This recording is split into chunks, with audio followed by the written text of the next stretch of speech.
കാലാവസ്ഥാ വകുപ്പ്.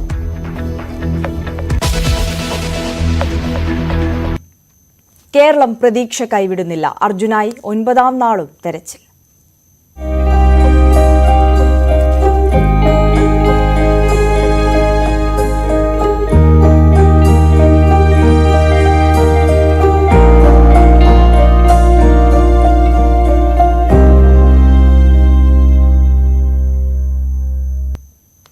ശിരൂരിലെ മണ്ണിടിച്ചിൽ ദുരന്തത്തിൽ കാണാതായ അർജുന് വേണ്ടിയുള്ള തെരച്ചിൽ 9ാം ദിവസവും തുടരുകയാണ്. നാവികസേനയുടെ നേതൃത്വത്തിൽ അത്യാധുനിക ഉപകരണങ്ങൾ ഉപയോഗിച്ചാണ് തെരച്ചിൽ പുരോഗമിക്കുന്നത്.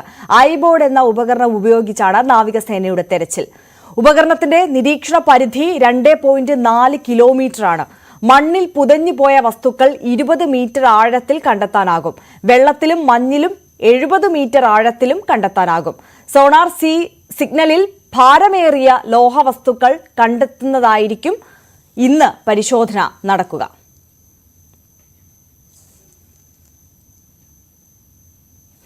ശിരൂരിൽ മണ്ണിടിച്ചിലിൽ ഉണ്ടായതിന് തൊട്ടു പിന്നാലെ പകർത്തിയ ദൃശ്യങ്ങൾ പുറത്തു വന്നിട്ടുണ്ട്. പുഴയുടെ എതിർവശത്ത് നിന്ന് ഗ്രാമീണർ പകർത്തിയ ദൃശ്യങ്ങളാണ് ന്യൂസ് 18 ലഭിച്ചിരിക്കുന്നത്.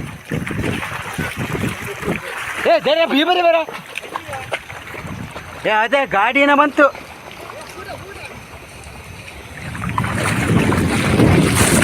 ಹೋಗ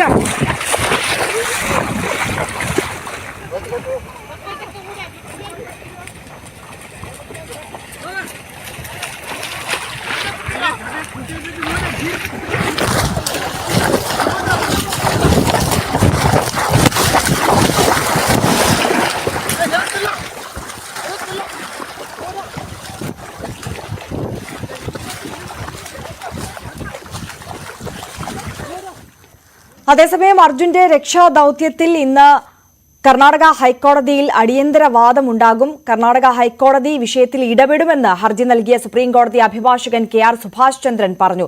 അർജുനെ കണ്ടെത്താൻ കൂടുതൽ സംവിധാനങ്ങൾ ഒരുക്കാൻ കോടതി നിർദ്ദേശിക്കുമെന്ന് പ്രതീക്ഷിക്കുന്നതായും അഭിഭാഷകൻ KR സുഭാഷ് ചന്ദ്രൻ ന്യൂസ് 18നോട് പ്രതികരിച്ചു. സ്വാഭാവികമായും ഒരാഴ്ച പിന്നിടുന്ന സമയത്ത് ഈ അർജുന്റെ തിരോധാനവുമായി ബന്ധപ്പെട്ട് അല്ലെങ്കിൽ ഈ അപകടവുമായി ബന്ധപ്പെട്ടുകൊണ്ട് 6 ദിവസം പിന്നിട്ട് അതിനകത്ത് യാതൊരു തരത്തിലുള്ള റിസൾട്ടും വരാതെ നമ്മുടെ വിവിധ ഏജൻസികൾ, കേന്ദ്ര സർക്കാരും സംസ്ഥാന സർക്കാരും ഉൾപ്പെടെയുള്ള വിവിധ ഏജൻസികൾ പുലർത്തിപ്പോന്ന അനാസ്ഥയുടെ ഭാഗമായി അവര് ഒരു തരത്തിലുള്ള പുരോഗതിയും കാണാതെ ഈ ഒരു വലിയൊരു വാഹനവും ഒരു പറ്റം ആളുകളും, അർജുൻ മാത്രമല്ല അവിടെ മറ്റു വാഹനങ്ങളും ഒരു 3ഓളം കാറുകൾ 3ഓളം വ്യക്തികൾ കാണാതായിട്ടുണ്ട്. അങ്ങനെ ഒരാഴ്ചയോളം ഇത്തരത്തിലൊരു അപകടശേഷം ഇത്തരമൊരു സാഹചര്യം ഉണ്ടാകുന്ന സമയത്ത് ഇനി ഇങ്ങനെ ഒരു അവസ്ഥ ഉണ്ടാകരുത് എന്നുള്ളൊരു ഉറച്ച ബോധ്യമുണ്ട്. അതോടൊപ്പം തന്നെ അർജുനെ സ്നേഹിക്കുന്ന അർജുന്റെ കുടുംബവും അർജുന്റെ സുഹൃത്തുക്കളും ഇപ്പോൾ കേരളമെമ്പാടും അർജുന്റെ തിരിച്ചുവരവിനായി കാത്തിരിക്കുകയാണ്. അങ്ങനെ കാത്തിരിക്കുന്ന സമയത്ത് രക്ഷാപ്രവർത്തനത്തിലെ വീഴ്ചകൾ കാരണം ഒരു മനുഷ്യ ജീവൻ നഷ്ടപ്പെട്ടു പോകരുത് എന്നുള്ള ഒരു തിരിച്ചറിവിൽ നിന്നുകൊണ്ടാണ്, അത്തരമൊരു ബോധ്യത്തിൽ നിന്നുകൊണ്ടാണ് ഈ ഒരു പെറ്റീഷൻ ഞങ്ങൾ ആദ്യം സുപ്രീം കോടതിയെ സമീപിച്ചത്.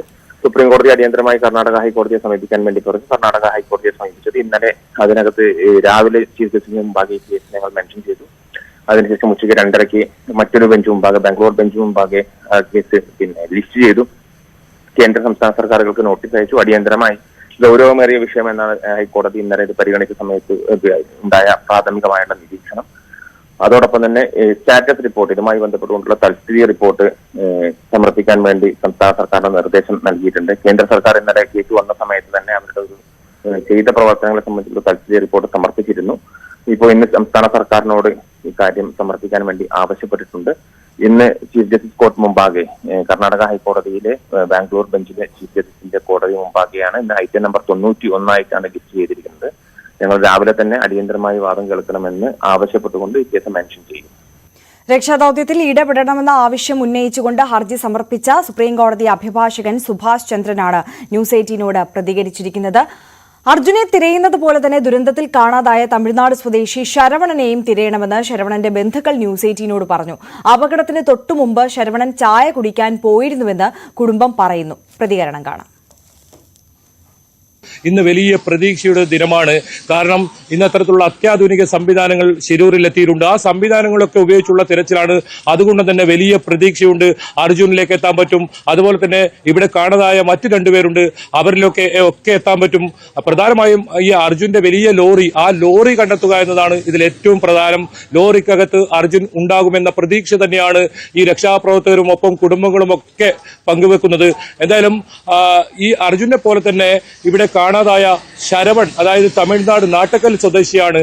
ആ അപകടം നടക്കുന്നതിന് തൊട്ട് മുൻപ്, അതായത് 7:36 ശരവണൻ തന്റെ ഭാര്യയെ വിളിച്ചിരുന്നു. തനിക്ക് വിശക്കുന്നു, അതുകൊണ്ട് തന്നെ താൻ ഭക്ഷണം കഴിക്കാൻ ചായ കുടിക്കാൻ പോകുന്നു എന്ന് പറഞ്ഞ് ഇപ്പോൾ അപകടം നടന്നതിന് തൊട്ട് എതിർവശത്തുമുള്ള ആ ചായക്കടയിലേക്ക് അദ്ദേഹം പോയിരുന്നു. അത് വീട്ടുകാരെ വിളിച്ചു പറഞ്ഞിരുന്നു. ആ സമയത്താണ് 8:30 വലിയ അപകടമുണ്ടായത്. അങ്ങനെ ശരവണനെ കാണാതായി. ഈ ശരവണനെ കാണാതായിട്ടും 9 നാൾ. അർജുനെ പോലെ തന്നെ ഏറ്റവും പ്രധാനമാണ് ശരവണനും. നമുക്ക് എല്ലാവർക്കും അത്തരത്തിൽ കാണാതായവരെല്ലാം പ്രധാനം തന്നെ. അവരുടെ കുടുംബം കഴിഞ്ഞ കുറെ ദിവസങ്ങളായി ഇവിടെ ഇത്തരത്തിലെത്തി ശരവണനായി കാത്തിരിക്കുന്നു. ആദ്യമൊക്കെ 1-2 ദിവസം ഈ ജില്ലാ ഭരണകൂടത്തേക്ക് സമീപിക്കുമ്പോൾ അവരെ കേൾക്കാൻ പോലും അവർ തയ്യാറായിരുന്നില്ല. പിന്നീട് അർജുൻ കാണാതായി എന്ന വിവരം പുറത്തു വരികയും അർജുനെ കുറിച്ചുള്ള തെരച്ചിൽ ഊർജിതമാക്കണമെന്ന സമ്മർദ്ദമേറുകയും ചെയ്തപ്പോൾ ആണ് ജില്ലാ ഭരണകൂടം ഉണർന്ന് പ്രവർത്തിച്ചത്. എന്തായാലും ശരവണന്റെ കുടുംബം ഇപ്പോൾ ന്യൂസ് 18നോടൊപ്പം ചേരുന്നു. അതിന്റെ കൂടുതൽ വിവരങ്ങൾ അവർ പറയും. ആ ദൃശ്യം, ടാങ്കർ ലോറി ശരവണൻ നിർത്തുന്ന ദൃശ്യം, ഈ അപകടം നടന്നതിന് തൊട്ട് പിന്നാലെ വന്ന ഒരു ലോറി ഡ്രൈവർ പകർത്തിയ ദൃശ്യമാണ്. അതിൽ ശരവണൻ യാത്ര ചെയ്ത ആ ടാങ്കർ ലോറി കാണാം. ടാങ്കർ ലോറി അവിടെ അരികിൽ പാർക്ക് ചെയ്ത് തൊട്ട് എതിർവശത്തുള്ള ചായക്കടയിലേക്ക് പോയി ഇത്തരത്തിൽ ചായ കുടിക്കാൻ വേണ്ടി പോവുകയായിരുന്നു. തനിക്ക് വിശക്കുന്നു, അതുകൊണ്ട് താൻ ഇവിടെ നിർത്തുന്നു വാഹനം. താൻ ചായ കുടിച്ചതിന് ശേഷം യാത്ര തുടരും എന്ന് പറഞ്ഞ ഒരു മനുഷ്യൻ, ആ മനുഷ്യനെയും കാണാതായിട്ടുണ്ട്. ഈ മണ്ണിനടിയിൽ അദ്ദേഹവുമുണ്ട്. ഏതായാലും അവരുടെ കുടുംബവും ചേരുന്നുണ്ട്. അവരുടെ കുടുംബത്തിന്റെ ദുഃഖത്തിനൊപ്പം നമുക്കും പങ്കുചേരേണ്ടതുണ്ട്. അവർക്കായും പ്രാർത്ഥന വേണ്ടതുണ്ട്. ശരവണന്റെ ബന്ധു തന്നെ നമ്മോടൊപ്പം ചേരുന്നു. അവരുടെ അച്ഛനും അമ്മയും തൊട്ടടുത്ത് എനിക്ക് സമീപത്തുള്ള ഒരു ഹോട്ടലിൽ കഴിഞ്ഞ ദിവസങ്ങളിലായി താമസമുണ്ട്. അവർ വളരെ ക്ഷീണിതരാണ്. അതുകൊണ്ട് തന്നെ அவருக்கு വരാൻ പറ്റിയില്ല. அவருடைய குடும்பம் நம்மோடப்ப சேருന്നു. என்ன சொல்லுமா இது? நான் நாமக்கல்லேருந்து வந்திருக்கிறேங்க. சரவணனோட மாமா, தங்கச்சி வீட்டுக்காரரு. நான் இப்போ 7 நாள் ஆச்சு. வியாழன் வந்ததுன்னா வியாழனோட 7 நாள் ஆச்சு. இதுவரை சரவணன் எந்த ஒரு இதுவுமே கிடைக்கல. அவங்க அம்மா இப்போ டிஎன்ஐ பண்ணணும்னு அவங்க அம்மா வந்தாங்க. அவங்க அம்மா டிஎன்ஐ எடுத்து, அவங்க வயசானவங்க, அவங்கள அனுப்பிச்சி விட்டாச்சு. அவங்க ஒய்ஃபு வீட்டில் இருக்கிறாங்க. அவர் மேங்களூர் டு தார்வாடு டேங்க் வண்டி, கேஸ் வண்டி ஓட்டிகிட்டு இருக்கிறாரு. அங்கேருந்து அன்லோட் பண்ணி காலையில், செவ்வாய்க்கிழமை காலையில் மணி ஒரு 7:36 அவங்க வீட்டில் அவங்க ஒய்ஃபுக்கிட்ட ஃபோன் பேசியிருக்காங்க. ஃபோன் பேசி இந்த மாதிரி நான் இந்த கடையில் சாயை குடிக்க இங்கே நிப்பாட்டியிருக்கிறேன், நான் சாயை குடிக்க போகிறேன் அப்படின்னு. சரி, சாயை குடிச்சிட்டு வாங்க, வந்துட்டு அப்புறம் கூப்பிடுங்க அப்படின்னு சொல்லி சரி அப்படின்ட்டு. அதுக்கப்புறம் அவரும் ஃபோன் பண்ணல. அவங்க வீட்டில் இருந்து ஃபோன் பண்ணியிருக்காங்க. ஃபோன் சுவிட்ச் ஆஃபில் ஆயிடுச்சு.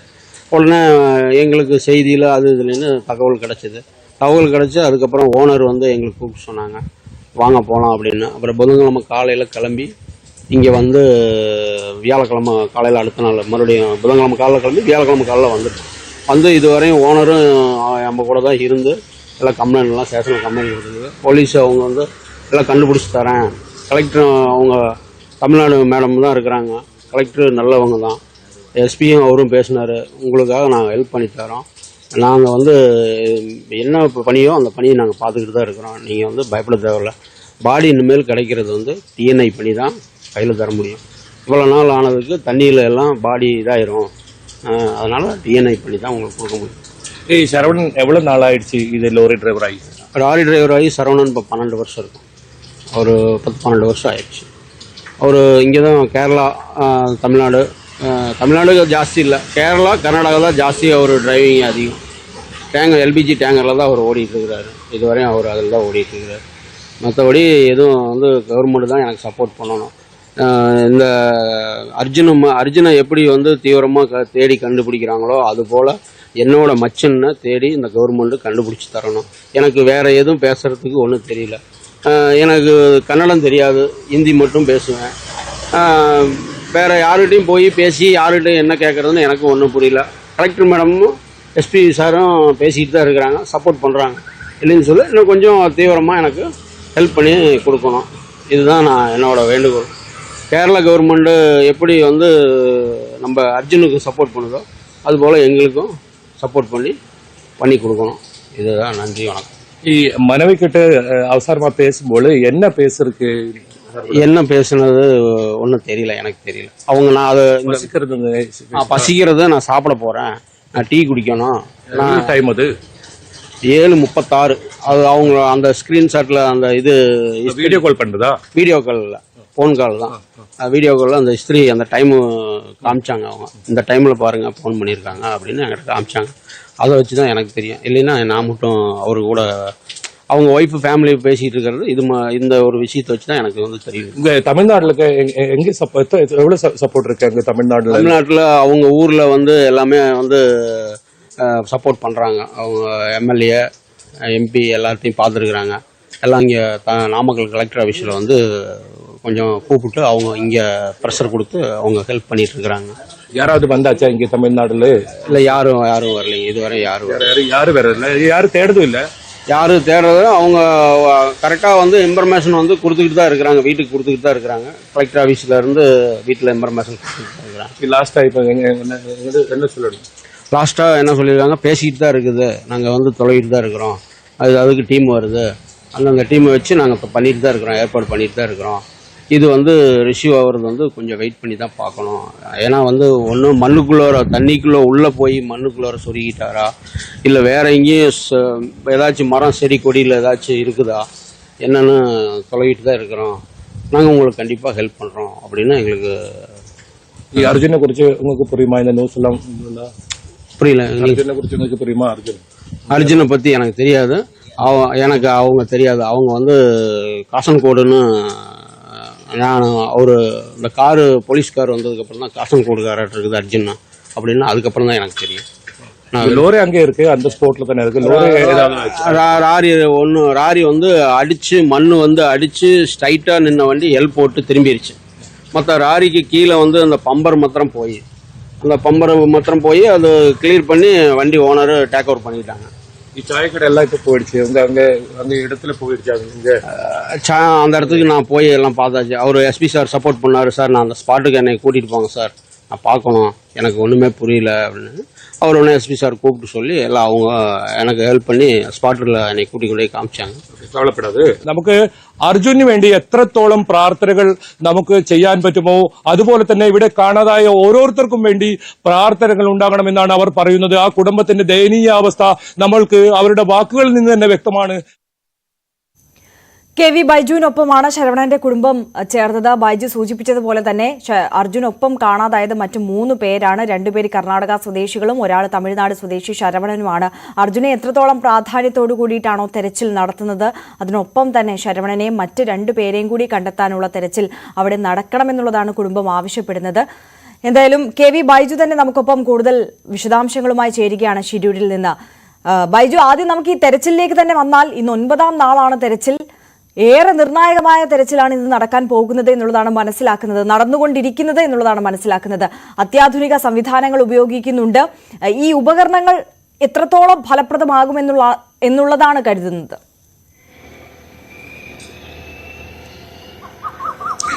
തീർച്ചയായും ഇന്ന് വളരെ പ്രതീക്ഷ ഉള്ള ഒരു നാൾ തന്നെയാണ്. 9ാം നാളിലേക്ക് എത്തിയിരിക്കുന്നു. അർജുനെയും ഒപ്പം മറ്റുള്ളവരെയും കാണാതായിട്ട് ഇന്ന് വലിയ പ്രതീക്ഷയുണ്ട്. കാരണം അത്യാധുനിക സംവിധാനങ്ങൾ ഇവിടെ എത്തുന്നുണ്ട്. ഇതിൽ ബൂം മിഷൻ അല്പസമയത്തിനകം ഇവിടെ എത്തുമെന്നാണ് ജില്ലാ ഭരണകൂടം വ്യക്തമാക്കിയിരിക്കുന്നത്. എന്തായാലും വലിയ സംവിധാനങ്ങളൊക്കെ കൊണ്ടുവന്ന് വലിയ തെരച്ചിലാണ് ഇന്ന് നടത്തുന്നത്. ഇന്ന് ഈ ലോറി കണ്ടെത്താനാകുമെന്ന വലിയ പ്രതീക്ഷയുണ്ട്. അങ്ങനെയാണെങ്കിൽ ലോറിക്കകത്ത് അർജുനുണ്ടോ, അത് തന്നെയാണ് വലിയ തോതിലുള്ള നിഗമനമുള്ളത്. സൈന്യത്തിന്റെ നിഗമനവും അത്തരത്തിലാണ്. എന്തായാലും ഈ പുഴയിലാണ് ഇന്ന് മുഴുവൻ തെരച്ചിലും. കരയിലെ തെരച്ചിൽ പൂർണ്ണമായും അവസാനിച്ചിരിക്കുന്നു. അല്പസമയം മുമ്പാണ് ഇവിടെ തെരച്ചിൽ പുനരാരംഭിച്ചത്. ഏതായാലും കാലാവസ്ഥ അനുകൂലമല്ല. ഇടവിട്ട് അതിശക്തമായ മഴ വരുന്നുണ്ട്. ഇപ്പോഴാണ് കുറച്ച് തെളിഞ്ഞ കാലാവസ്ഥ വന്നത്. എന്തായാലും മഴ മൂടിക്കെട്ടി നിൽക്കുന്ന ഒരു അന്തരീക്ഷം തന്നെയാണ്. ഇതിൽ ഏറ്റവും പ്രധാനം ഈ സിഗ്നൽ ലഭിച്ച 2 സ്ഥലങ്ങളുണ്ട്. അതിൽ ഒരിടത്ത് വലിയ തോതിലുള്ള ഒരു ഭാരമേറിയ ലോഹവസ്തു കണ്ടെത്തി. എത്തിയിട്ടുണ്ട്. ആ ഇടം കേന്ദ്രീകരിച്ചാണ് ഇന്ന് പരിശോധന നടക്കുന്നത്.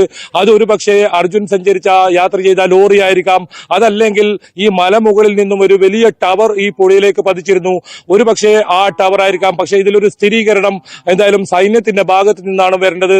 തിരച്ചിൽ ഇന്നും ആരംഭിച്ചിട്ടുണ്ട്. മാധ്യമ പ്രവർത്തകർക്കോ മറ്റു ബന്ധുക്കൾക്കോ ആർക്കും തന്നെ ഈ പ്രദേശത്തേക്ക് ഇന്നും പ്രവേശനമില്ല എന്നതാണ് എടുത്തു പറയേണ്ടത്. ഏതായാലും നമ്മൾ തൊട്ടടുത്തുണ്ട്, ശിരൂരിന് തൊട്ടടുത്തുണ്ട്. ഓരോ വിവരങ്ങളും നമുക്ക് അറിയാവുന്ന പാകത്തിൽ തന്നെ അടുത്തുണ്ട്. ആ സംഭവം നടന്ന സ്ഥലത്തേക്ക് നമുക്ക് എത്താൻ സാധിക്കില്ലെങ്കിലും എല്ലാ വിവരങ്ങളും അവിടെ നിന്ന് കിട്ടും. അത്ര അടുത്ത് തന്നെ നമ്മളുണ്ട്, ഓരോ വിവരങ്ങളും നമ്മൾ ശേഖരിക്കുന്നുണ്ട്. എന്തായാലും നിലവിൽ ഇപ്പോൾ 7:30 തിരച്ചിൽ തുടർന്നത്. നിലവിൽ ഇതുവരെ ഏതെങ്കിലും തരത്തിലുള്ള സൂചനകളൊന്നും ലഭിച്ചിട്ടില്ല. തിരച്ചിൽ ഊർജിതമായി നടക്കുന്നുണ്ട് എന്നാണ് നമുക്ക് മനസ്സിലാക്കാൻ സാധിക്കുന്നത്.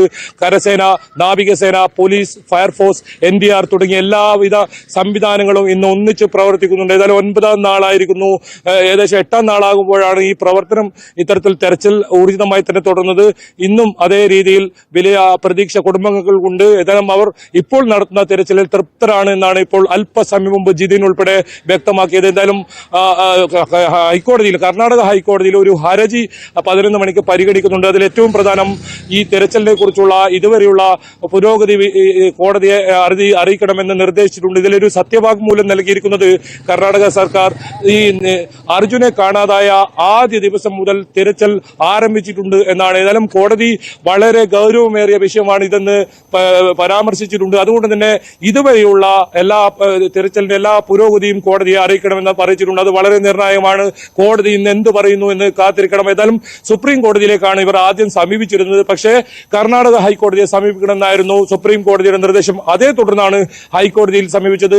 അടിയന്തര സ്വഭാവമുള്ള ഹർജിയായി പരിഗണിച്ച് ഇത് ഇന്ന് എടുക്കുകയാണ്. 11 മണിയോടുകൂടി കോടതി എന്ത് പറയുന്നു എന്നതും വലിയ പ്രതീക്ഷയോട് കാത്തിരിക്കുന്നു. ഏതായാലും തിരച്ചിൽ ഊർജിതമായി നടക്കുന്നു. വിദഗ്ധരെത്തുന്നു. നേരത്തെ ആർമിയിലും നേവിയിലും ഒക്കെ സേവനമനുഷ്ഠിച്ച ഇത്തരത്തിൽ പ്രതിസന്ധി ഘട്ടങ്ങളിൽ സഹായകരമായ നിരവധി ആളുകൾ ഈ പ്രദേശത്തെത്തിയിട്ടുണ്ട്. ഉത്തര കന്നഡ ജില്ലാ ഭരണകൂടത്തിന്റെ ആവശ്യപ്രകാരമാണ് ഇവർ എത്തിയത്. ഔദ്യോഗികമായി തന്നെ അവർ എത്തിയിട്ടുണ്ട്. കൂടുതൽ പേർ ഈ വിദഗ്ധർ എത്തിയിട്ടുണ്ട്. അവരെല്ലാം ഈ സംഭവ സ്ഥലത്തുണ്ട്. എന്തായാലും നമുക്ക് ഇന്ന് നല്ലൊരു വാർത്ത പ്രതീക്ഷിക്കാം.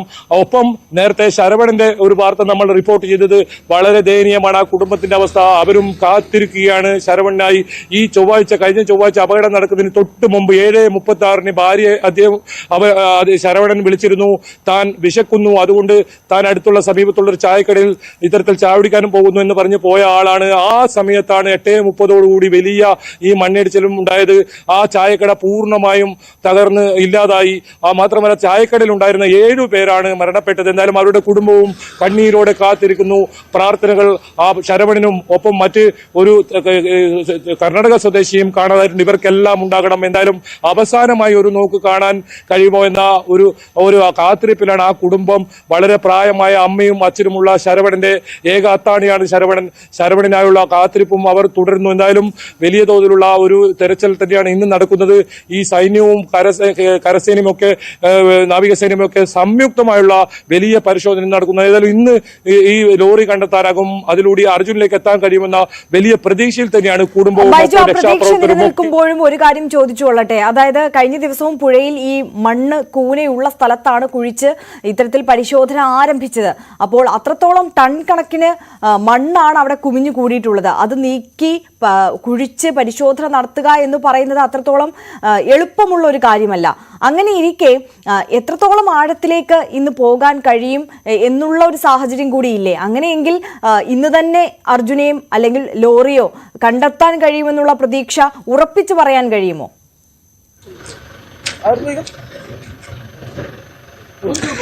തീർച്ചയായും ആ പ്രതീക്ഷയിൽ തന്നെയാണ് രക്ഷാപ്രവർത്തകരും ഒപ്പം കുടുംബവും ഒക്കെ ഉള്ളത്. കാരണം ഇന്ന് അത്തരത്തിലുള്ള അത്യാധുനിക സംവിധാനങ്ങൾ വരുന്നുണ്ട്. ആകാശമാർഗം പുഴയിൽ ഏതെങ്കിലും വസ്തുക്കൾ ഉണ്ടോ എന്ന് തിരിയുന്ന അത്യാധുനിക സംവിധാനങ്ങൾ വരുന്നുണ്ട്. ഈ സംവിധാനം ഉപയോഗിച്ച് ഈ ഇത്തരത്തിൽ ചെളിയിൽ പൂണ്ടു കിടക്കുന്ന, അതായത് 20 മീറ്റർ വരെ താഴ്ചയിൽ ചെളിയിൽ പൂണ്ടു കിടക്കുന്ന വസ്തുക്കളെ കണ്ടെത്താൻ പറ്റും.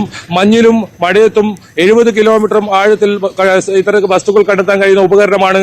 അത്തരത്തിൽ വലിയ സംവിധാനം സംവിധാനങ്ങൾ ഇന്ന് എത്തുന്നുണ്ട്. ഏതായാലും ഈ രക്ഷാപ്രവർത്തനത്തിൽ ജില്ലാ ഭരണകൂടം ഉണർന്ന് പ്രവർത്തിക്കുന്ന നാളുകൾ ആണ് ഇപ്പോൾ എന്നത് നമുക്ക് കാണാൻ സാധിക്കും. അത്തരത്തിൽ വലിയ പ്രവർത്തനം നടക്കുന്നുണ്ട്. ഏതായാലും കരയിലെ മുഴുവൻ മണ്ണും നീക്കിക്കഴിഞ്ഞു, കരയിലില്ല എന്ന് സ്ഥിരീകരിച്ചു കഴിഞ്ഞു. അതുകൊണ്ട് തന്നെ പുഴയിലേക്കുള്ള തിരച്ചിലാണ് വലിയ തോതിൽ വ്യാപിപ്പിച്ചിട്ടുള്ളത്.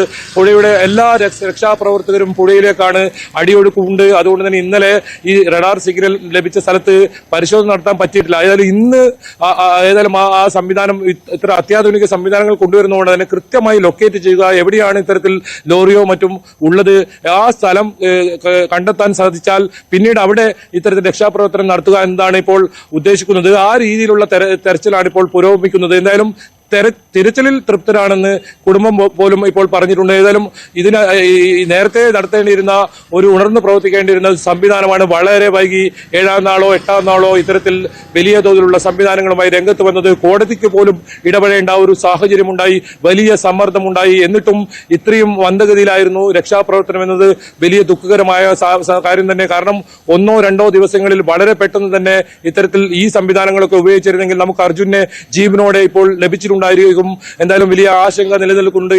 ഏത് തരത്തിലായിരിക്കും അർജുനെ നമുക്ക് തിരിച്ചു കിട്ടുക, അവസാനമായി ഒരു നോക്ക് കാണാൻ സാധിക്കുമോ, അത്തരത്തിലുള്ള വലിയ ആശങ്കയൊക്കെ ഒരു ഭാഗത്ത് നിലനിൽക്കുന്നുണ്ട്. പക്ഷേ അതെല്ലാം മാറ്റിവെച്ച് അർജുനെ കണ്ടെത്തുക, അർജുൻ സഞ്ചരിച്ച ആ ലോറിയിലേക്ക് എത്തിയാൽ അർജുനിലേക്ക് എത്താൻ പറ്റും. ഒപ്പം ശരവണനെ പോലെ മറ്റ് കാണാതായ 2 പേരെ കൂടിയുണ്ട്, അവരെയും കണ്ടെത്തുക. ഇതിനെല്ലാം വലിയ പ്രാർത്ഥന കേരളത്തിൽ നിന്ന് ഇപ്പോഴും ഓരോ ആളുകളും ഈ പ്രാർത്ഥനയിലാണ്. അതുപോലെ തന്നെയാണ് ഈ കുടുംബവും വലിയ കാത്തിരിപ്പിലാണ്. ഏതായാലും കുടുംബം അവരുടെ ബന്ധുക്കളെല്ലാം തന്നെ ഉണ്ട് ഇവിടെ. അത് മാത്രമല്ല, കേരളത്തിൽ നിന്നും ഓരോ ദിവസം കഴിയുമ്പോഴും കൂടുതൽ ആളുകൾ ഇവിടത്തേക്ക് എത്തുന്ന ഒരു സാഹചര്യമുണ്ട്. രക്ഷാദൌത്യത്തിൽ സ്വമേധയാ സന്നദ്ധമായിക്കൊണ്ട് പങ്കാളികളാകാം എന്ന് പറഞ്ഞുകൊണ്ട് നിരവധി ആളുകൾ കഴിഞ്ഞ ദിവസങ്ങളിലൊക്കെയും അവിടേക്ക് എത്തിയിരുന്നു. പക്ഷേ ഈ ബന്ധുക്കളെയോ മാധ്യമങ്ങളെയോ ഈ രക്ഷാദൌത്യത്തിന് സന്നദ്ധരായി എത്തിയവരെയോ ഒന്നും അവിടേക്ക് കയറ്റിവിടാത്തൊരു സാഹചര്യമുണ്ട്. അതിൽ കേരളത്തിൽ നിന്നുള്ള അടക്കമുള്ള നേതാക്കന്മാർ ഇടപെടണം എന്നുള്ള ആവശ്യം കൂടി അവർ ഉന്നയിച്ചിരുന്നു. ആ ഇടപെടൽ എങ്ങും എത്തിയില്ല, അല്ലെങ്കിൽ അത്തരത്തിലൊരു നീക്കമൊന്നും നമ്മൾ കണ്ടില്ല എന്നുള്ളൊരു സാഹചര്യമുണ്ട്. അതേസമയം ഇന്നലെ ഈ രഞ്ജിത്ത് ഇസ്രയേൽ അടക്കമുള്ളവർ പറഞ്ഞൊരു കാര്യമുണ്ട്. അതായത് ഇപ്പോഴും ഈ കരയിൽ പൂർണ്ണമായുള്ള തിരച്ചിൽ പൂർത്തീകരിച്ചു എന്നുള്ളത് വിശ്വസിക്കാൻ അവർ തയ്യാറാകാത്ത ഒരു സാഹചര്യം. കരയിൽ ഇനിയും പല ഭാഗത്ത് തെരച്ചിൽ നടത്തേണ്ടതുണ്ട് എന്ന് അവർ കഴിഞ്ഞ ദിവസം പറഞ്ഞിരുന്നു. ഇപ്പോഴും ആ നിലപാടിൽ തന്നെ ഉറച്ചു നിൽക്കുന്നുണ്ടോ? അവിടെയുള്ള ബന്ധുക്കളും ഇത്തരത്തിൽ രക്ഷാദൌത്യത്തിൽ പങ്കാളികളാകാൻ എത്തിയവരുമൊക്കെ എന്താണ് പറയുന്നത് ഈ ഘട്ടത്തിൽ?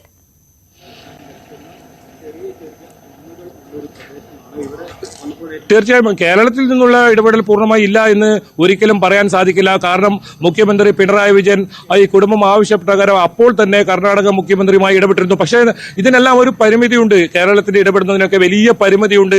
കർണാടക സർക്കാരിനെ കണ്ണു തുറക്കാൻ നിരവധി സമ്മർദ്ദങ്ങൾ വേണ്ടി വന്നു.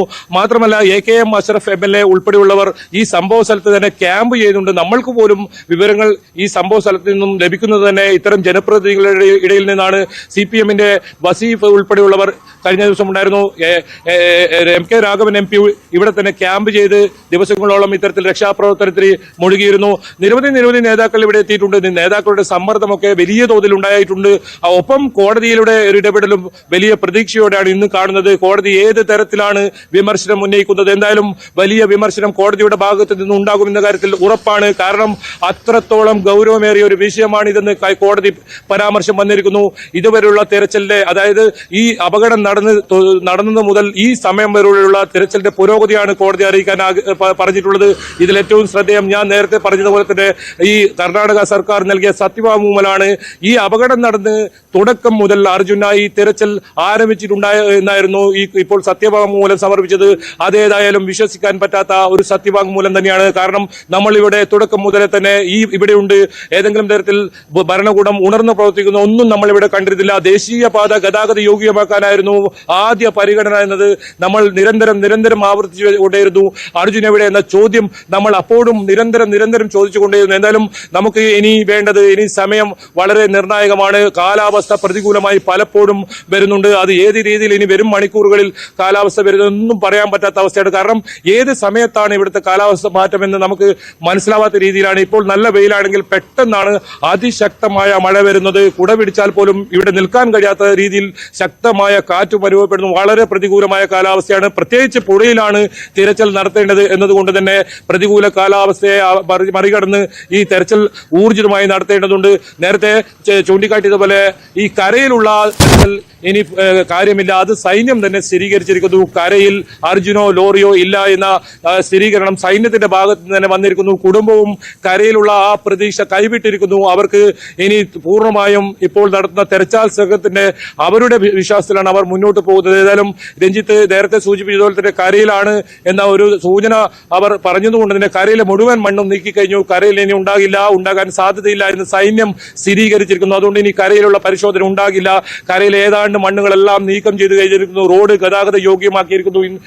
ഇവിടെ നിരവധി ലോറികളായിരുന്നു ഇന്നലെയൊക്കെ ഉണ്ടായിരുന്നു. അതിൽ ഭൂരിഭാഗം ലോറികളും ഇന്നലെ രാത്രി ഇതുവഴി കടന്നുപോയിരിക്കുന്നു. അത്രത്തോളം ഗതാഗത യോഗ്യമാക്കിയിരിക്കുന്നു. ദേശീയപാത പ്രഥമ പരിഗണന നൽകിയത് തന്നെ ഈ ദേശീയപാത ഗതാഗത യോഗ്യമാക്കാനായിരുന്നു. അത് വലിയ വിമർശനത്തിന് വഴിവെച്ചിരുന്നു.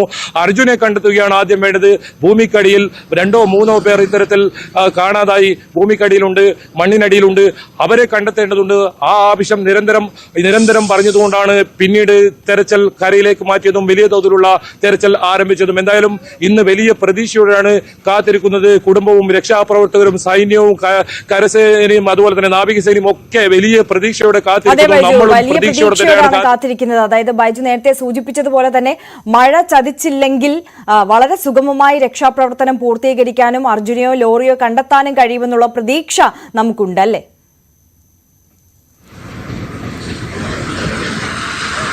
തീർച്ചയായും പ്രതികൂല കാലാവസ്ഥയിലും ഒരു തരത്തിലും തെരച്ചിൽ അവസാനിപ്പിക്കില്ല അല്ലെങ്കിൽ നിർത്തിവെക്കില്ല എന്നാണ് നേവി പറഞ്ഞത്. വളരെ ആത്മാർത്ഥതയോടുകൂടിയുള്ള നേവിയുടെ തെരച്ചിൽ കഴിഞ്ഞ ദിവസങ്ങളിലെല്ലാം തന്നെ കണ്ടു. പക്ഷെ സംവിധാനങ്ങൾ വളരെ കുറവാണ്.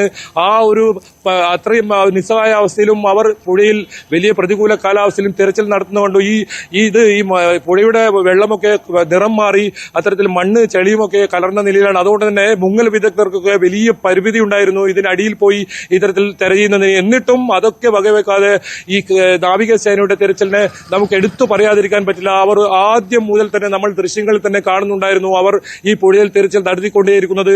എന്നാലും വൈകിട്ട് 7:30 തെരച്ചിൽ എല്ലാ ദിവസവും അവസാനിപ്പിച്ചിരുന്നു. ഇന്നലെയും അതേപോലെയായിരുന്നു. ഇന്ന് 7:30 ഇത്തരത്തിൽ തെരച്ചിൽ ആരംഭിച്ചത്. നാവികസേന വളരെ ഊർജിതമായി തന്നെ അന്വേഷണം നടത്തുന്നുണ്ട്.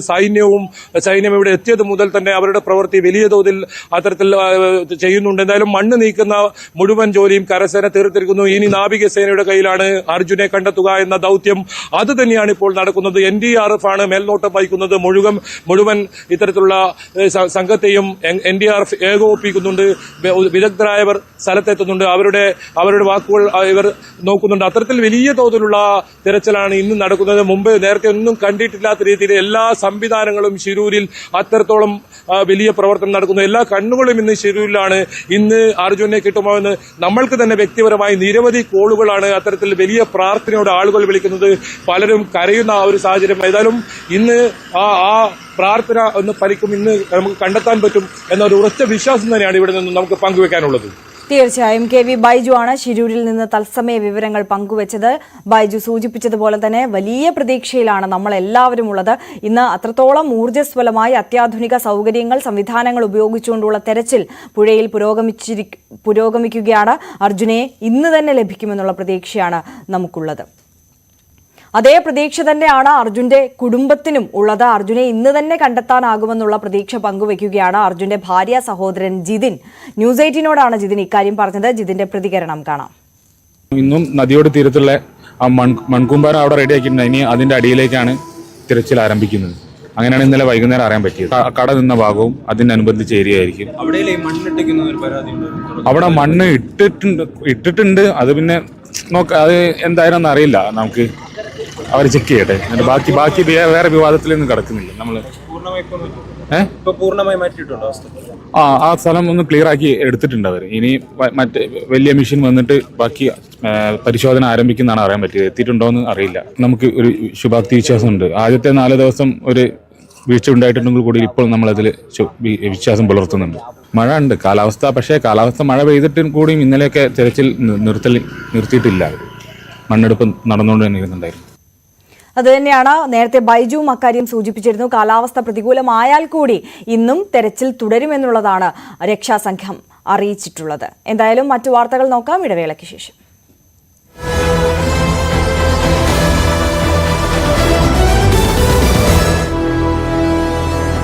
ഒൻപതാം നാളായ ഇന്ന് വളരെ പ്രതീക്ഷയുണ്ട്.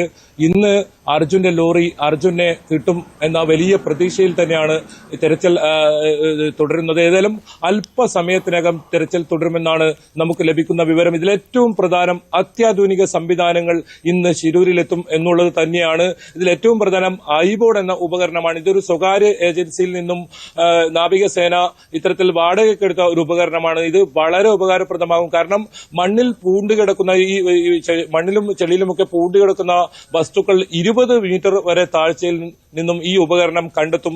അതുകൂടാതെ വെള്ളത്തിലും അതുപോലെ തന്നെ മഞ്ഞ് മൂടിയ സ്ഥലങ്ങളിലുമൊക്കെ ഉപയോഗിക്കുന്ന ഒരു ഉപകരണമാണ്. ഇവിടെ 70 മീറ്റർ ആഴത്തിൽ ഈ ഉപകരണം കണ്ടെത്താനാകും. അങ്ങനെയാണെങ്കിൽ ഇന്ന് ഈ ലോറി കണ്ടെത്താൻ വളരെ എളുപ്പമാണ്.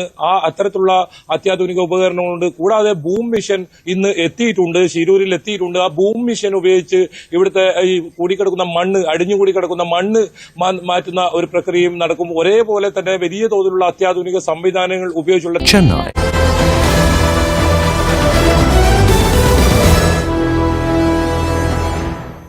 മറ്റ് വാർത്തകൾ കൂടി നോക്കാം. പാർട്ടിയിൽ നിന്ന് പുറത്താക്കാൻ കുത്തിത്തിരിപ്പ് നടക്കുന്നുണ്ടെന്ന് കെ മുരളീധരൻ. പാർട്ടി പറഞ്ഞതെല്ലാം അനുസരിച്ചതിന് നഷ്ടം തനിക്ക് മാത്രമാണെന്ന് കെ മുരളീധരൻ ന്യൂസ് 18നോട് പറഞ്ഞു. പാർട്ടിക്ക് ഒരു നഷ്ടവും ഉണ്ടായിട്ടില്ല. കോൺഗ്രസ് നേതാക്കൾ 20ൽ 18 സീറ്റും നേടിയ ആഘോഷത്തിലാണെന്നും മുരളീധരന്റെ വൈകാരികമായ പ്രതികരണം. ഫൈറ്റിംഗ് സ്പിരിറ്റ് ഇപ്പോഴും ഉണ്ടെങ്കിലും പിന്തുണ നൽകാൻ പാർട്ടിക്ക് കഴിയുന്നില്ലെന്നും ന്യൂസ് 18 സീനിയർ എഡിറ്റർ മഞ്ജുഷ് ഗോപാലിന് നൽകിയ അഭിമുഖത്തിൽ കെ മുരളീധരൻ പറഞ്ഞു. പാർട്ടി യോഗങ്ങളിൽ പങ്കെടുപ്പിക്കാൻ ശ്രമം തുടരുന്നതിനിടെയാണ് ഒത്തുതീർപ്പിന് വഴങ്ങാതെയുള്ള മുരളീധരന്റെ പ്രതികരണം. അപ്പോൾ ഇത് വിശാലമായി തന്നെ ചർച്ച ചെയ്യേണ്ടതാണ്. പാർട്ടിയിൽ ഇതുവരെ അത്തരമൊരു വിശാലമായ ചർച്ച നടന്നിട്ടില്ല എന്നാണ്. താങ്കൾ വിട്ടുനിന്നതുകൊണ്ട് വയനാട് ക്യാമ്പിലും ഇക്കാര്യം ചർച്ച ചെയ്തിട്ടില്ല. താങ്കൾ പറഞ്ഞു വരുമ്പോൾ ഒരു കാര്യം കൂടിയുണ്ട്. കെ കരുണാകരന്റെ മക്കൾക്കുള്ള ആ മതേതര മുഖം നഷ്ടമാവുകയാണോ? അങ്ങനെയാണെങ്കിൽ തൃശ്ശൂരിൽ ഇതിനെല്ലാം മറികടന്നുകൊണ്ട് താങ്കൾക്ക് മുന്നോട്ട് വരാൻ കഴിയുമായിരുന്നു. ഈ പറയുന്ന ധീവര സമുദായത്തിന്റെ സപ്പോർട്ട് നേടിയെടുക്കാൻ കഴിയുമായിരുന്നു. ക്രിസ്ത്യൻ വിഭാഗത്തിന്റെ പറ്റുമായിരുന്നു, AP വിഭാഗത്തിന്റെ പറ്റുമായിരുന്നു. കാരണം അങ്ങനെ ഒരു മതേതര മുഖമുള്ളയാളാണ് കെ മുരളീധരൻ, അല്ലേ? അത് തകർന്നു എന്ന് പറയുമ്പോൾ താങ്കളെ ഇനി ഏത് സ്ഥലത്ത് കൊണ്ടുപോയി അവതരിപ്പിക്കാം എന്നുള്ള ആ ഒരു ഇമേജ്, പാർട്ടിക്കുള്ള ഒരു വിശ്വാസം നഷ്ടപ്പെട്ടു എന്ന് കൂടിയല്ലേ? അതല്ല, ഞാൻ പറഞ്ഞല്ലോ, കെ കരുണാകരൻ്റെ ഒരു സെക്യുലർ ഫേസ് ഇപ്പോഴും നഷ്ടപ്പെട്ടിട്ടൊന്നുമില്ല. പക്ഷേ തൃശ്ശൂരിൽ ഇതൊന്നും പ്രവർത്തിക്കാനുള്ള സമയം കിട്ടിയില്ല. നേരെ മറിച്ച് നേരത്തെ ഇങ്ങനെ ഒരു ഐഡിയ അറിഞ്ഞിരുന്നെങ്കിൽ നമുക്കതനുസരിച്ചൊരു വർക്ക് അവിടെ ബിൽഡപ്പ് ചെയ്യായിരുന്നു. അതിന് സമയം കിട്ടിയില്ല. ചെല്ലുന്നു, സ്ഥാനാർത്ഥിയാവുന്നു, 10-42 ദിവസം കൊണ്ട് ഇലക്ഷൻ നടക്കുന്നു. ഇവിടെ ഒരു കാര്യം മനസ്സിലാക്കേണ്ട, ശശി തരൂർ സിറ്റിംഗ് മെമ്പറാണ്. അദ്ദേഹത്തിൻ്റെ പ്രവർത്തനം ഉണ്ടായിരുന്നു.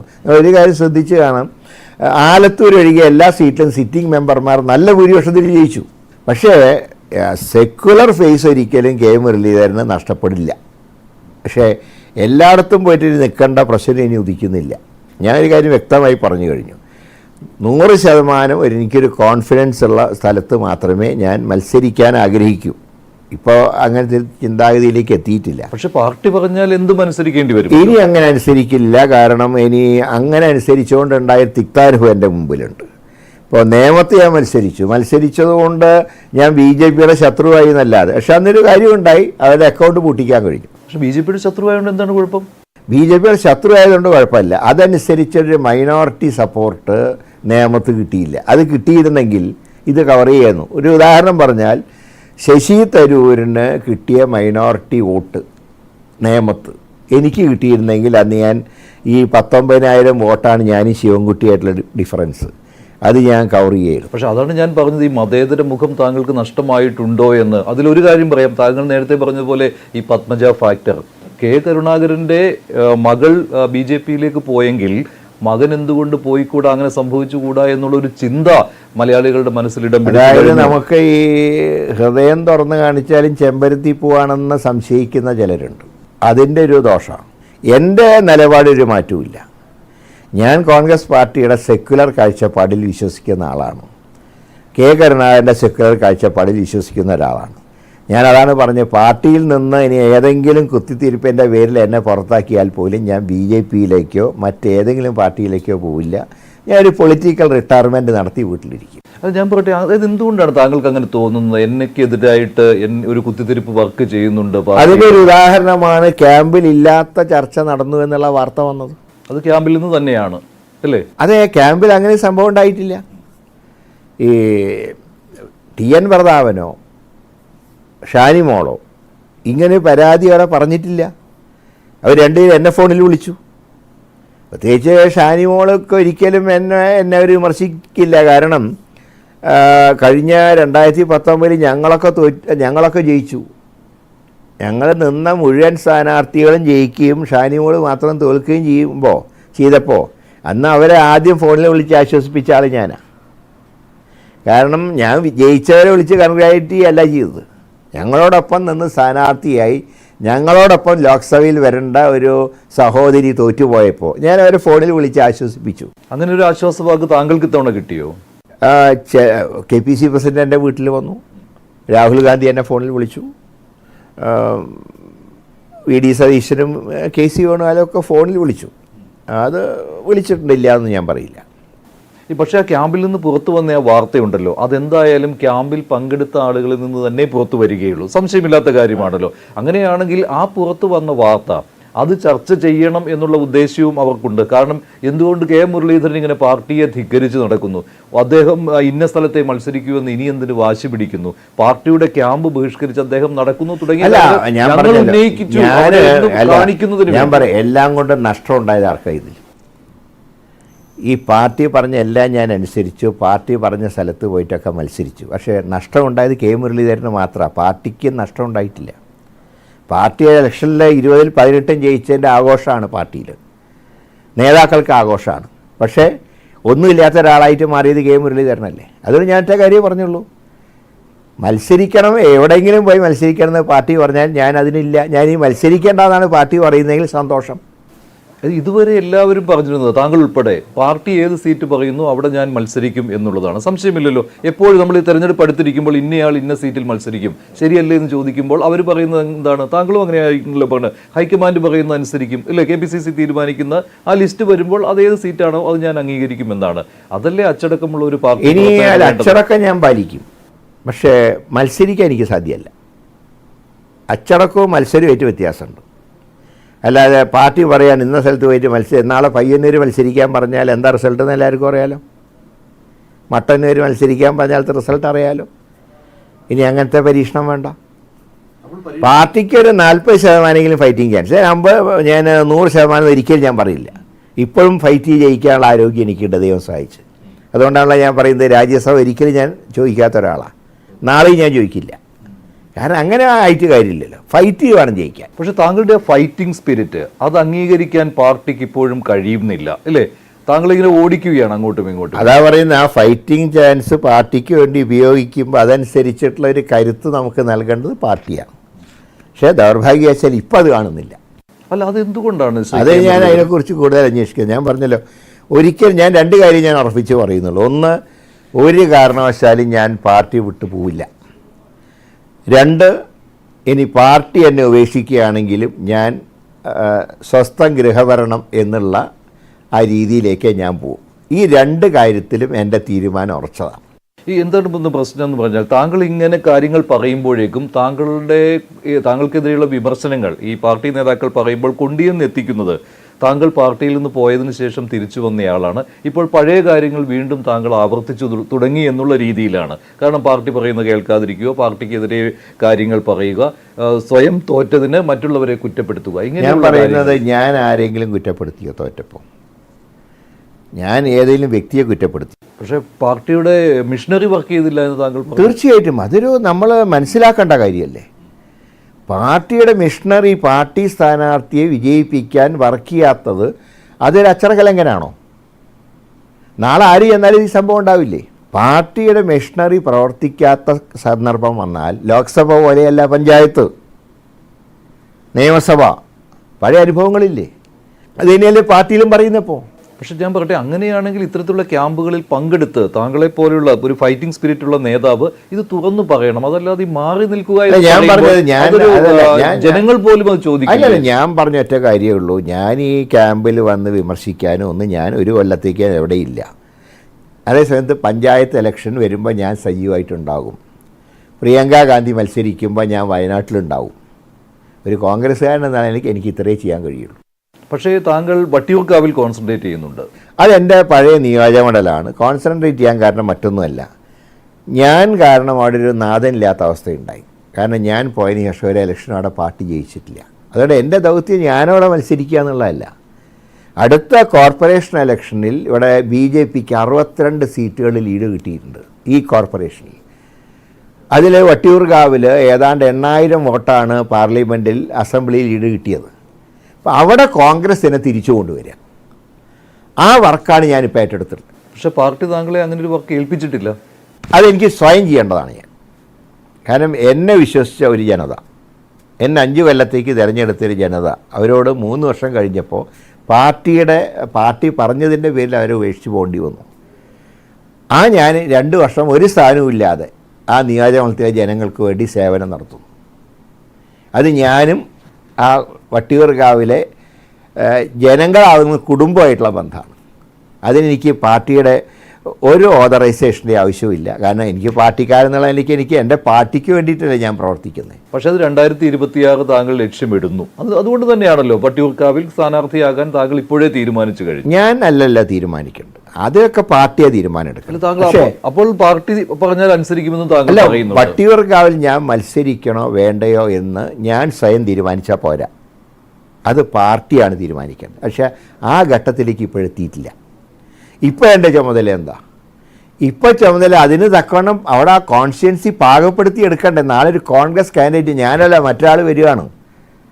ഇനി ഇനിയിപ്പോൾ LDF ആയിരിക്കില്ല, അവിടെ മത്സരം UDFും BJP ആയിട്ടായിരിക്കും. അപ്പോൾ അവിടെ പാർട്ടീനെ ഒന്ന് എന്താ പറയേണ്ടതെന്ന് സ്ട്രോങ് ആക്കേണ്ട ചുമതല എനിക്കുണ്ട്. ആ വർക്ക് ഞാൻ ചെയ്യുന്നു. അപ്പോൾ പക്ഷേ വട്ടിയൂർക്കാവ് അല്ലാതെ മറ്റൊരു മണ്ഡലത്തിൽ താങ്കളെ പരിഗണിക്കുകയാണെങ്കിൽ താങ്കൾ മത്സരിക്കില്ല. ഞാനിപ്പോൾ അതിനെക്കുറിച്ച് പറയുന്നില്ല. ഞാൻ പറയുന്നത് എവിടെയെങ്കിലും പോയി മത്സരിക്കുന്ന ഏർപ്പാട് ഇനിയില്ല. മറ്റു കാര്യങ്ങൾ പിന്നെ നമുക്ക് ആലോചിക്കാം.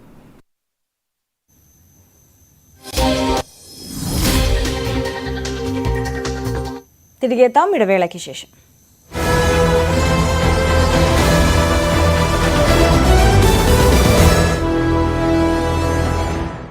സേനയും കരസേനയും ഒക്കെ ഇന്ന് പദ്ധതിയിട്ടിട്ടുള്ളത്. അതുകൊണ്ട് തന്നെ വളരെ പെട്ടെന്ന് അർജുനിലേക്കും അർജുന്റെ ലോറിയിലേക്കും എത്താനാകും. എന്തായാലും ഇന്നലെയാണ് സോണാർ സിഗ്നലിൽ ഭാരമേറിയ ഒരു വസ്തു കണ്ടെത്തിയത്. ഈ വസ്തു കണ്ടെത്തിയ സ്ഥലത്തായിരിക്കും ഇന്ന് ആദ്യ തെരച്ചിൽ നടക്കുക. ഇതിൽ പ്രധാനം ഇതൊരു ടവർ ഇവിടെ ഇത്തരത്തിൽ പുഴയിൽ പതിച്ചിരുന്നു. ഇനി ആ ടവറാണോ അതല്ല ഈ ലോറിയാണോ എന്ന കാര്യത്തിൽ ഒരു സ്ഥിരീകരണം വരേണ്ടതുണ്ട്. ആ സ്ഥിരീകരണം സൈന്യം തന്നെ നൽകും. ആ സംശയം അവർ പ്രകടിപ്പിച്ചിരുന്നു. പക്ഷേ വളരെ ഭാരമേറിയ ഒരു വസ്തുവാണ് ഇത്തരത്തിൽ കണ്ടെത്തിയതെന്നാണ് സൈന്യം പറയുന്നത്. വലിയ പ്രതീക്ഷയുണ്ട് അതുകൊണ്ട് ഈ പരിശോധന. ഒപ്പം വിദഗ്ധരായ നിരവധി പേർ ഇന്നെത്തുന്നുണ്ട്. ഉത്തര കന്നഡ ജില്ലാ ഭരണകൂടത്തിന്റെ നിർദ്ദേശപ്രകാരം റിട്ടയർഡ് കേണൽ ഇന്ദ്രപാൽ വളരെ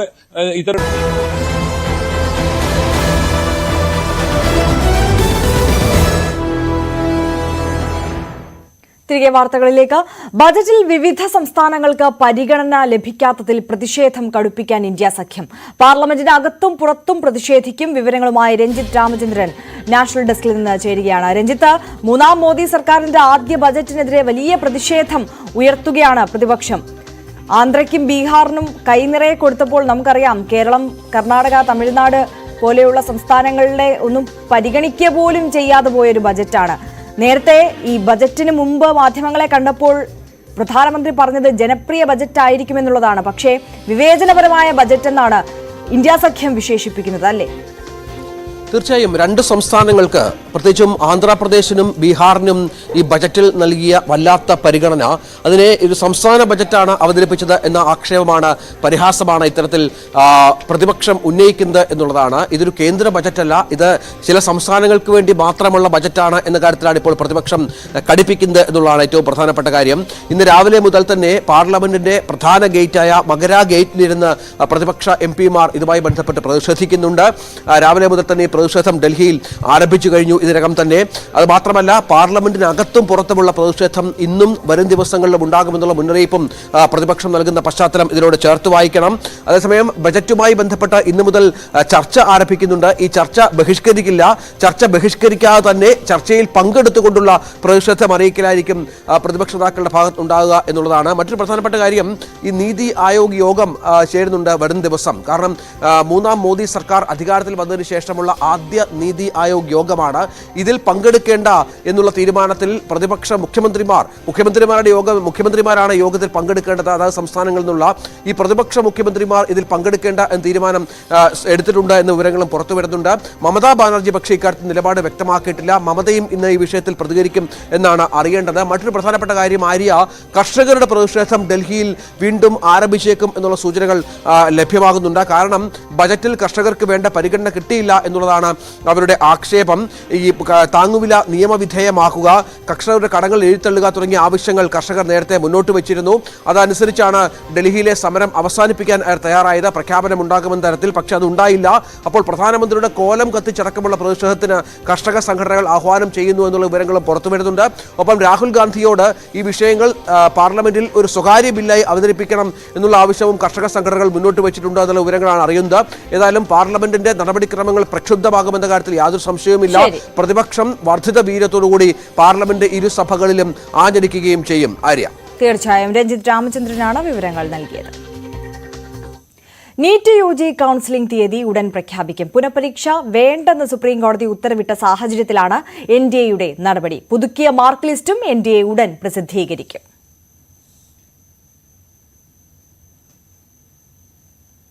തിരുവനന്തപുരം നഗരത്തിൽ കാട്ടുപോത്തിന്റെ സാന്നിധ്യമെന്ന് സംശയം. ടെക്നോ പാർക്കിന് സമീപം കാട്ടുപോത്തിനെ കണ്ടതായി വിവരം.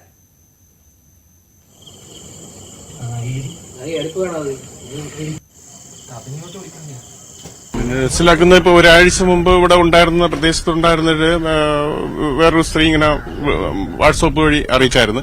അതിന് പുറമെ ഞാൻ ഒരു 3-4 ദിവസത്തിന് മുമ്പ് എന്റെ പര്യടനത്തിൽ വലിയ എന്റെ കാൽപ്പാടം കണ്ടിട്ടുണ്ടായിരുന്നു.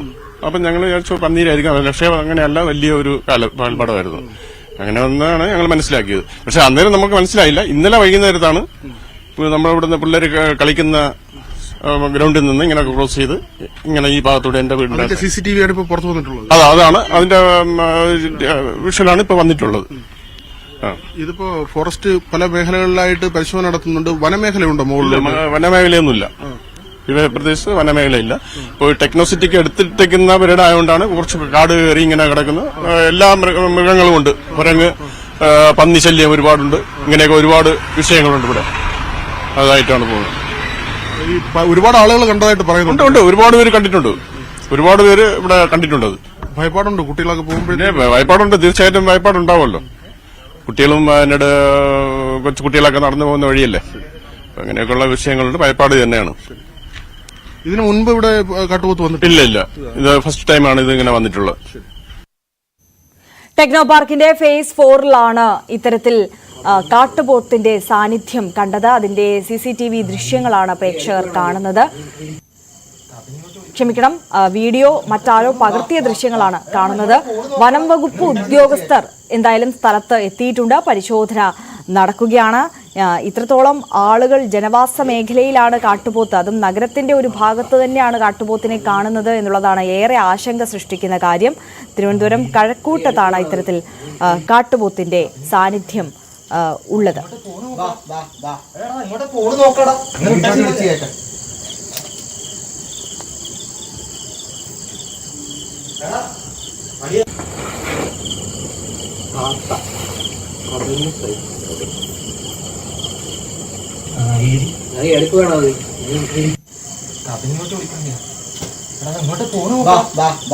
വിനോദ് കൂടുതൽ വിവരങ്ങൾ നൽകും. വിനോദ്, വലിയ പരിഭ്രാന്തിയിലാണ് പ്രദേശവാസികൾ ഉള്ളതല്ലേ?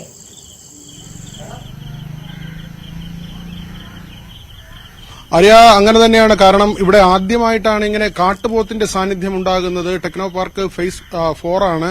മംഗലപുരത്തിന് അടുത്താണ് ഈ സ്ഥലം ഉള്ളത്. നമ്മൾ ഇപ്പോൾ ഈ ദൃശ്യത്തിലേക്ക് പോകുന്നത്, അതായത് ഈ കാട്ടുപോത്തിനെ ആദ്യം കണ്ടതും ഇവിടെ കുട്ടികൾ അതിന്റെ മൊബൈലിൽ ദൃശ്യങ്ങൾ പകർത്തിയതുമായ സ്ഥലമാണ്. നമ്മളിപ്പോൾ കാണുന്നത് ഇവിടുത്തെ പ്രദേശത്തെ കുട്ടികൾ ക്രിക്കറ്റ് കളിക്കുന്ന സ്ഥലമാണ്. നമ്മൾ നേരത്തെ പുറത്തുവിട്ട ദൃശ്യങ്ങളുണ്ട്. ആ ദൃശ്യങ്ങളിൽ വ്യക്തമാണ് ഈ പിച്ച്, ഈ കുട്ടികൾ കളിക്കുന്ന, ഈ ക്രിക്കറ്റ് കളിക്കുന്ന ഈ പിച്ച് ക്രോസ് ചെയ്ത് കാട്ടുപോത്ത് നടന്നു പോകുന്നതാണ് ആ ദൃശ്യങ്ങളിൽ വ്യക്തമായിട്ടുള്ളത്.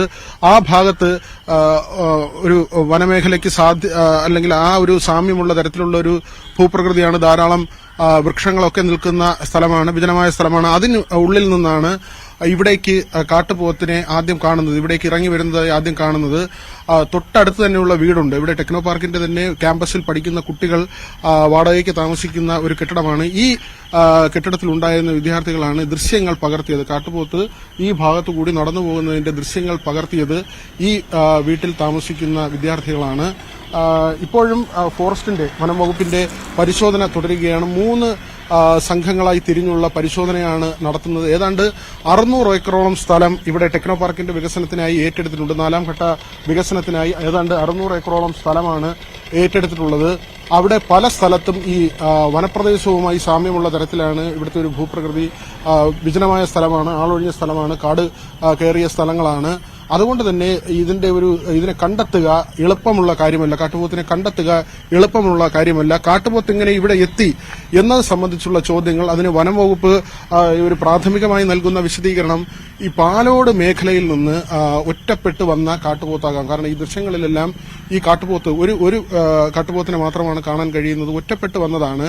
അത് ഈ ഭരതന്നൂർ ആ ഭാഗത്തുകൂടി സഞ്ചരിച്ച്, അവിടെയൊക്കെ വനമേഖലയുണ്ട്, ഭരതന്നൂർ ആ ഭാഗത്തുകൂടി സഞ്ചരിച്ച് പോത്തൻകോട് ആ ഭാഗത്തുകൂടി ഇവിടേക്ക് എത്തിയിട്ടുണ്ടാകാം. കാരണം ഈ ആളൊഴിഞ്ഞ പ്രദേശങ്ങളാണ്, കാട് കയറിയ സ്ഥലങ്ങളാണ്, വിജനമായ സ്ഥലമാണ്. അതുകൊണ്ട് തന്നെ ആ ഭാഗത്തുകൂടി ഇവിടേക്ക് സഞ്ചരിച്ച് എത്തിയതാകാം എന്ന ഒരു സാധ്യതയാണ് വനം വകുപ്പ് ഉദ്യോഗസ്ഥർ നൽകുന്നത്. ഇപ്പോൾ വിവിധ റേഞ്ച് ഓഫീസുകളുടെ നേതൃത്വത്തിലുള്ള പരിശോധന നടക്കുന്നു. RRF, അതായത് നമ്മൾ ദ്രുതകർമ്മസേന എന്ന നിലയ്ക്ക് തന്നെ ഫോറസ്റ്റ് ഡിപ്പാർട്ട്മെന്റിന്റെ ഭാഗമായുള്ള ഉദ്യോഗസ്ഥർ, കുളത്തൂപ്പുഴയിൽ നിന്നുള്ള ഉദ്യോഗസ്ഥരുണ്ട്, പാലോട് മേഖലയിൽ നിന്നുള്ള ഉദ്യോഗസ്ഥരുണ്ട്, പരുത്തിപ്പള്ളിയിൽ നിന്നുള്ള ഉദ്യോഗസ്ഥരുണ്ട്. അങ്ങനെ വിവിധ ഓഫീസുകളിൽ നിന്നുള്ള ഉദ്യോഗസ്ഥ സംഘം, അഞ്ചൽ, കുളത്തൂപ്പുഴ, അതായത് കൊല്ലം, തിരുവനന്തപുരം മേഖലകളിലെ വിവിധ ഓഫീസുകളിൽ നിന്നുള്ള ഉദ്യോഗസ്ഥരാണ് ഇവിടേക്ക് എത്തിയിട്ടുള്ളത്. പോലീസിന്റെ സാന്നിധ്യമുണ്ട്.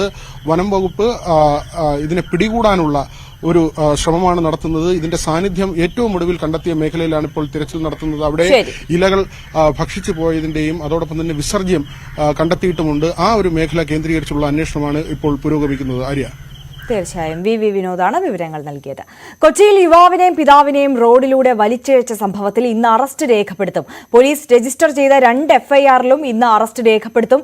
2 കൂട്ടർക്കുമെതിരെ പോലീസ് എഫ്ഐആർ രജിസ്റ്റർ ചെയ്തിരുന്നു. കഴിഞ്ഞ ഞായറാഴ്ച കൊച്ചി ചിറ്റൂരിലായിരുന്നു കേസിനാസ്പദമായ സംഭവം. നവമി ദിനേശ് വിവരങ്ങൾ നൽകും. നവമി, സോഷ്യൽ മീഡിയയിൽ അടക്കം വലിയ ചർച്ചയായ ഒരു വിഷയമായിരുന്നു. എങ്ങനെയാണ് കേസിന്റെ ഗതി?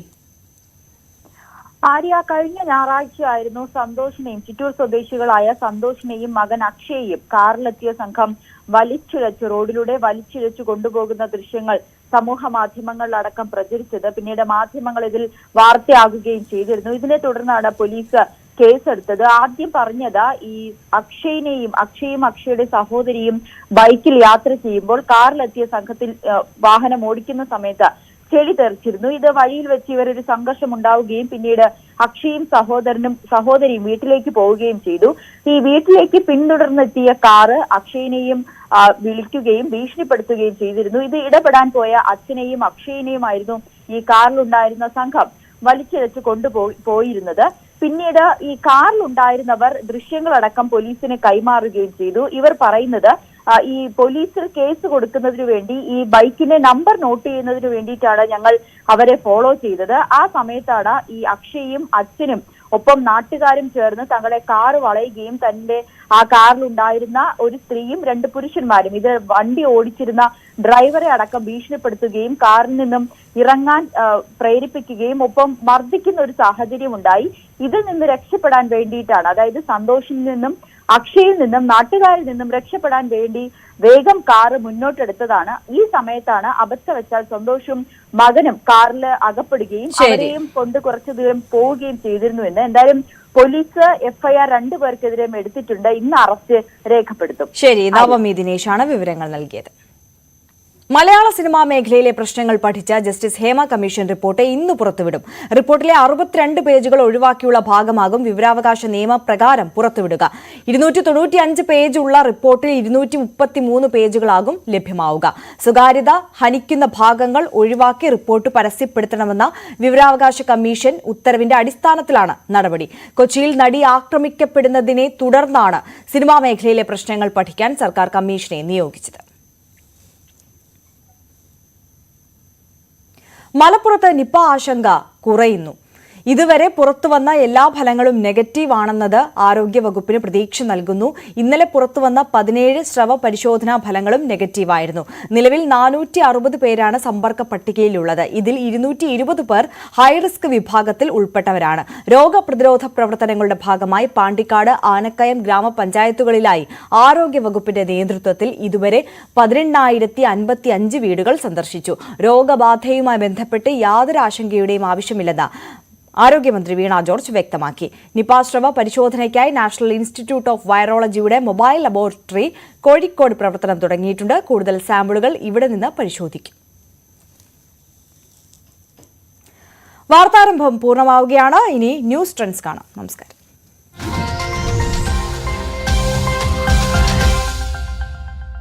നടന്ന സ്ഥലത്ത് വളരെ